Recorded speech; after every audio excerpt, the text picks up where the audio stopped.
Hi, this is Laura Holyoke, and I am going to talk about program planning and a bit of introduction to programs today, as well as go over your first assignment knowledge blog. Program planning in and of itself is need-based. It's also a very goal-oriented process. So the process is coordinated activities or interventions developed to address and facilitate that need in order to solve problems. There are three different ways to approach program planning, and one of the reasons why I didn't select a text on program planning is because each one of these texts adopts one of these models and sticks to it. I don't always like that approach, so hence I chose not to use a textbook, but I want to talk about the three different approaches, or models if you will, today, and tell you a little bit about them. So the first traditional approach is it basically consists of at least 4 steps. First, to establish a program need. Second, to plan the program. Third, implement the program, and then finally evaluate the program, make adjustments, and to keep iterating that. There is a logical connection between the steps in a traditional model. We will be using a traditional model as well. We will be using a logic model, but I'll talk more about that later. The second approach is a political negotiation approach. So this is usually done in a much more complex environment. Oftentimes there's many players, different stakeholders, and it calls for the participants and stakeholders to be actively involved as this program planning approach takes place. There's a lot of power in negotiation that happens when political negotiation approach is underway. Also, just complex organizational situations. This is usually a lot of bureaucracy, the traditions within the organization, cultures, so there's lots of interest as well as conflict.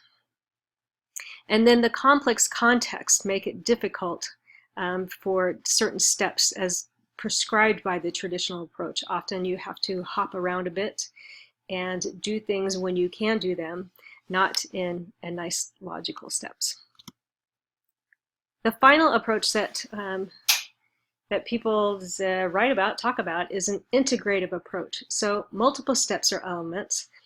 It attempts to avoid any linear relationships among the steps. It acknowledges that there are complex social contexts and suggests that planners select steps or what's more compatible with their context or style. So one of these interactive models is Caffarella's interactive program planning model, which I think has 1, 2, 3, 4. It's got a lot of steps, and the recommendation is to go to what needs to be done as it needs to be done. And you may go back and reiterate steps. You may jump forward. You may jump back and redo something. So why use a planning model? Several very good reasons. First of all, resources are used more efficiently. This includes people, the time that's put in the program, and the money that goes into the program. It provides a guide for continuing action as the program progresses. It also fosters teamwork because it clarifies roles and responsibilities that individuals have in the program. It also makes for more effective supervision and control, because people are following a detailed process where everybody can see the process as it moves forward. Finally, it's also lends itself to development of better programs and evaluations. That models dictate proactive thinking, and quite often, if you receive a grant, you will have to show a planning model and how you're going to evaluate that grant. So why don't people use models? Because they seem to make so much sense. First of all, time pressures happen to all of us. It may be that the organizational climate or culture is not conducive to program planning and using a model. May it be that people just don't have information or knowledge about models. And then also, some people believe that models are too confining and they can't build in their own parts or pieces to it. So a program is a set of planned and no, I can't say that word, sorry. Activities. So I'm just going to skip it. So it's a cohesive arrangement of information, activities, services, resources. It should state, you should be able to see from the program plan how it plans to bring about desired change. And then also it should define all the components of the program, including the context, the goals, the method or plan, and how it's going to solve problems or meet needs. So a lot of people tend to get programs and projects confused a little bit. So programs are a series of projects that in aggregate achieve an overarching set of objectives. Projects make up programs when there's usually more than one of them.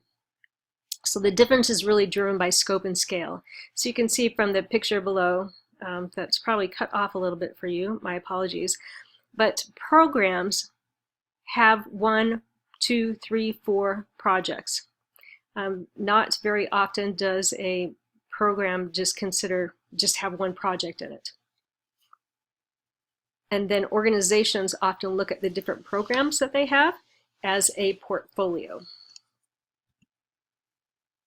So some other differences between programs and projects. Programs are long-term, usually ongoing. They're regularly reviewed annually. They usually have a name to them. They're accountable to organizational structures. Grants are accountable, and then if we're going to talk about a couple of programs at the University of Idaho, they are accountable. They've focused on outcomes and measures. So when they are evaluated, they have certain outcomes that they'll look at and measure them. Projects, on the other hand, are more short-term. There's a start and an end date quite often. They're generally named by the activity or objective. They're accountable for deliverables, and it's focused on outputs instead of outcomes. So outputs are what you make and put out there. If you are making cookies, that would be an output. An outcome on the cookies would be whether they sell really well or not. So some quick program examples. An academic program is the AOLL program. So you can see that you may not consider them projects, but as a program it functions together and has several different elements, activities that it does. We have a women's center programs. There's family planning programs, malaria prevention programs. There's service programs, something like summer reading programs. It could also be a summer sports program, just to give you some general ideas. And when we talk about your knowledge blog, these are any kind of program that you can identify for that assignment. So the Women's Center, I took this directly from the webpage. Its mission is to promote, advocate for gender equity on campus and in the community through programs and services that educate and support all individuals in building an inclusive and compassionate society. That's its goal. You can see down at the bottom that events or project examples, they have a poetry slam, the Vagina Monologues, the LunaFest Women's Film Festival. All these have specific dates that when they occur. Another program that we have at University of Idaho is the Outdoor Program. It states that it's a nonprofit service or organization dedicated to providing the university community with education resources for wilderness-based, human-powered, environmentally sound activities.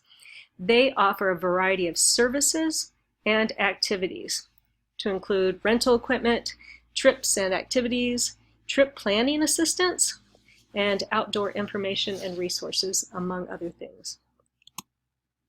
For your first knowledge blog, I'm asking you to identify an existing program. So this is not the program that you are going to build for the course. It's one that already exists. And what I would like for you to do is either provide a web link or provide some sort of information that informed you about the program, to write a brief summary of the program, what it is, what it does, the mission and goal of the program, the need or problem that the program addresses, what does the program offer, so what does it do, who benefits from the program, and then just your curiosity, what drew you to this program.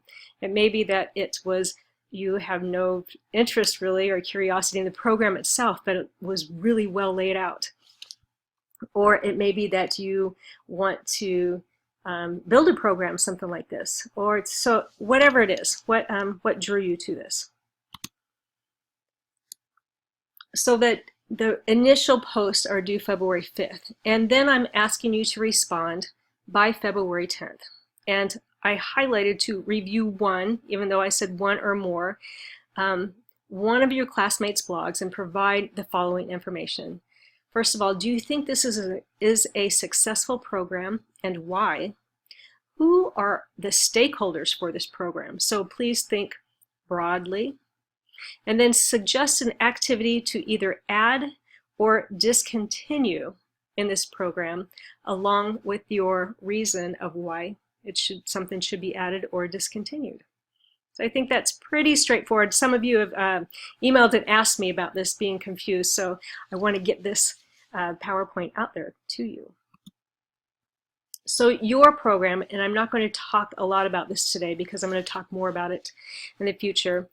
The goal of the program could be, I'm looking at increasing resilience, increasing well-being, and for you to address one of the two problems, either the unprecedented levels of stress and mental health issues in college students, or the stress, burnout, and work overload on faculty, staff, and administration in institutions of higher education.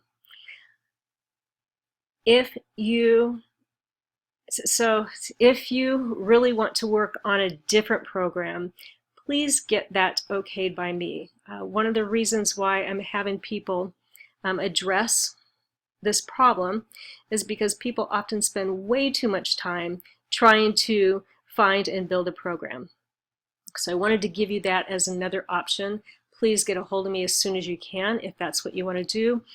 And also I want to provide an additional option. We have quite a large class.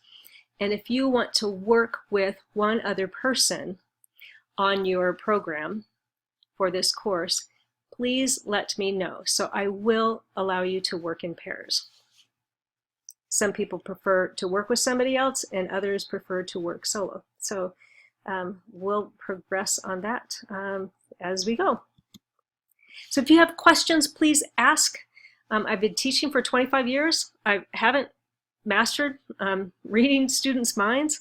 And if you have a question, comment, insight, please email me. I'm very fallible. And it's easy for me to overlook a detail that you really need to know. And I thought that I told you, or I've, somewhere in my mind, I have it that I've told you. So let me know so I can get that information to you. I invite you to share, ask, and be involved in your learning. So glad you're here. Thank you.